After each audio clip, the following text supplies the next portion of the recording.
हिमवन महाहिमन निषध नील रुक्मी शिखरणो वर्षधर पर्वताः।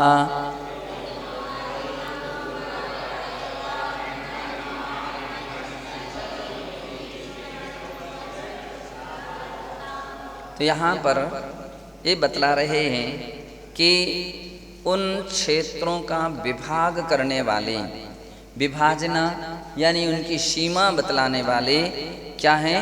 पर्वत हैं। पर्वत नदी आज भी क्षेत्रों की सीमाओं को सीमांकित करते हैं। तो बतला रहे हैं कि प्रत्येक क्षेत्र के बीच बीच में क्रम से पर्वत हैं। पहला हिमवन नाम का पर्वत है, दूसरा महाहिमवन है, तीसरा निषद है, चौथा नील है, पांचवा रुक्मी है, छठवां शिखरणी है, शिखरिन। इस प्रकार के वर्षधर पर्वताः वर्ष को धारण करने वाले पर्वत हैं। और वो कैसे हैं? पूर्वा पराजिताः लवण समुद्र के पूर्व से लेकर के पश्चिम दिशा तक ऐसे पूरे पूरे पर्वत हैं। तो इससे दो बातें यहाँ पर स्पष्ट की हैं कि पर्वत दो काम कर रहे हैं। एक तो वह पूर्व से पश्चिम तक हैं, यानी परिपूर्ण मर्यादा लिए हुए हैं। ऐसा नहीं है कि कोई पर्वत आधा हो कि कोई कम हो, तो ऐसा नहीं है, पूरे पर्वत हैं। और दूसरी बात यह है कि वो क्षेत्रों की सीमाएं बनाए हुए हैं। तो इस प्रकार के ये पर्वत जो हैं, 6 प्रकार के पर्वत ये सीमा भी बनाए हैं और पूर्वापरायता हैं। उनके वर्ण कौन कौन से हैं? तो कहते हैं हेमार्जुन तपनी वेडूरि रजत हेममयाः।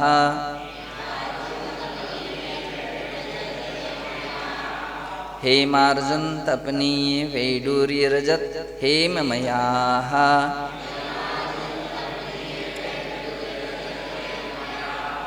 और वो पर्वत जो हैं उनके कलर ऐसे हैं। हेम पहला जो पर्वत था हिमवन पर्वत का कलर जो है वो हेम यानी स्वर्णमयी है। दूसरा है महाहिमवन का अर्जुन का अर्थ होता है चांदी की तरह कलर वाले हैं। तीसरा है निषद पर्वत जो है वो तपनीय अर्थात तपाए हुए सोने की तरह हैं।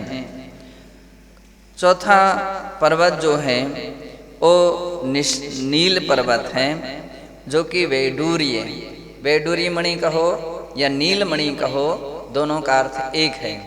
तो वैडूर्य मणि की तरह है। और पांचवा पर्वत रुक्मी है, जो कि रजत यानी चांदी की तरह कलर वाले हैं। और छठवां पर्वत शिखरिन है।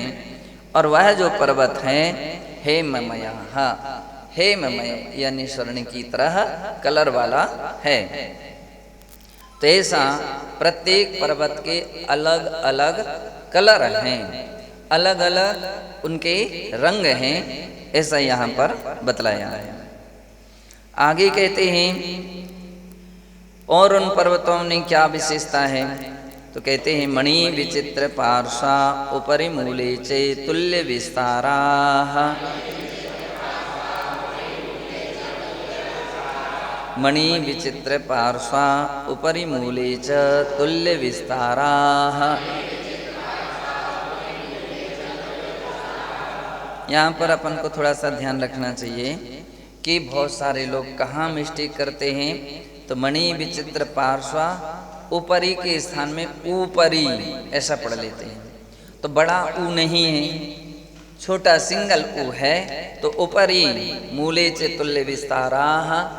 और यहाँ पर दूसरा मिस्टेक कर देते हैं कि विस्ताराः ऐसा है, और लोग क्या पढ़ जाते हैं विस्तराः या विस्तारः, तो बहुवचन है। अगर हम विस्तारः पढ़ेंगे तो एक वचन हो जाएगा, नहीं एक पर्वत कहा जाएगा। और बहुत सारे पर्वत हैं, तो इसलिए बहुवचनांत का प्रयोग करना है, विस्ताराः ऐसा उच्चारण करना है। कहने का अर्थ ये है कि इस सूत्र में भी पर्वतों की दो विशेषताएं बतलाई गई। पहली बात तो ये है कि ऊपरी मूले च तुल्य विस्तारा, इन पर्वतों का ऊपर का हिस्सा और नीचे का हिस्सा दोनों बराबर हैं, कंबड़ नहीं है। जैसे कोई दीवार होती है तो दीवार नीचे जितनी चौड़ी है उतनी ही ऊंचे ऊपर का हिस्सा रहता है। इसी प्रकार से वहाँ के पर्वत हैं कि जितना चौड़ा ऊपर का है उतना ही नीचे का है, जितना नीचे का है इतना ही ऊपर का है। तो इस प्रकार से तुल्य विस्तार, ऊपरी मूले से तुल्य विस्तार वाले हैं। और उनकी दोनों बाजुएं, दोनों तरफ मणि विचित्राः, उनके पार्श्व भाग में विचित्र विचित्र मणियाँ लगी हुई हैं, बहुत प्रकार की उसके अंदर में रत्न मणियाँ हैं। तो जिनके दोनों किनारे, दोनों तरफ मणि हैं और जो ऊपर और नीचे दोनों समान अवस्था वाले आकार वाले हैं, इसलिए तुल्य विस्तार वाले हैं।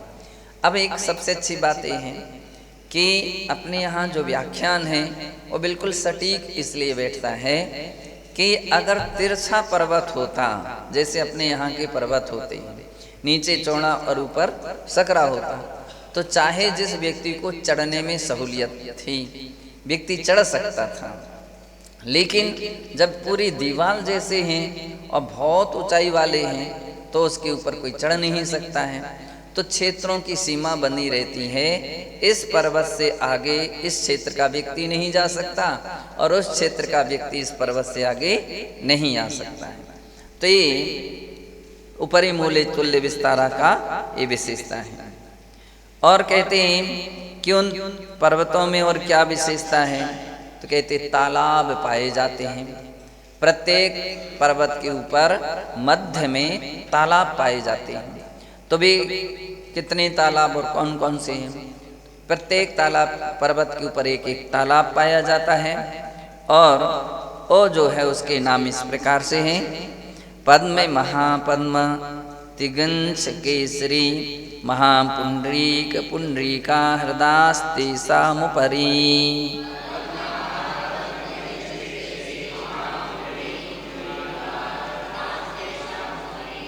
बतला रहे हैं कि भाई जो पर्वत हैं उनके ऊपर जो तालाब हैं, तो उस तालाब के नाम क्या हैं?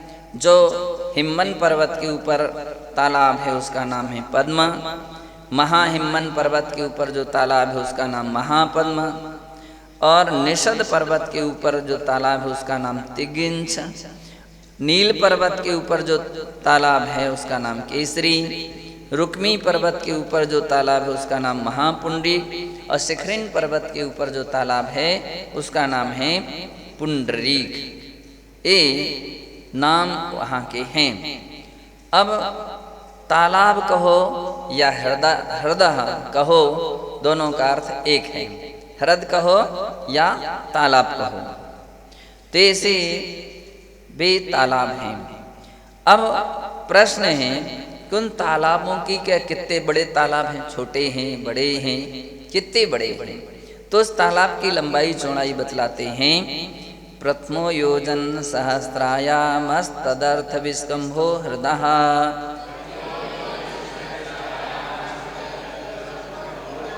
प्रथमो योजन सहस्रायामस्तदर्थ विस्कंभो हृदः।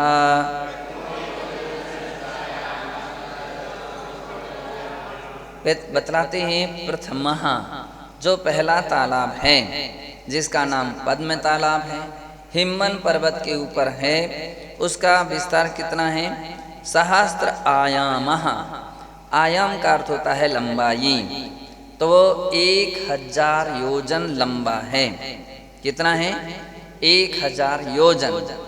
अब यहाँ योजन की बात चल रही है। योजन दो प्रकार के होते हैं। एक योजन जो होता है वो लघु योजन होता है, और एक योजन होता है दीर्घ विस्तार योजन वाला। तो यहाँ पर कौन सा योजन ग्रहण करना चाहिए? तो आचार्य महाराज कहते हैं कि विस्तार वाला योजन ग्रहण करना चाहिए। महायोजन, जिसका दूसरा नाम क्या है? महायोजन। तो महायोजन ग्रहण करना चाहिए। एक लघु योजन तो 4 कोस का एक योजन होता है, और महायोजन 2000 कोस का एक महायोजन होता है। तो 2000 कोस का एक और 1000 बतला ले, 1000 योजन लंबा है, तो सीधा अर्थ हो गया कि कितना हो गया,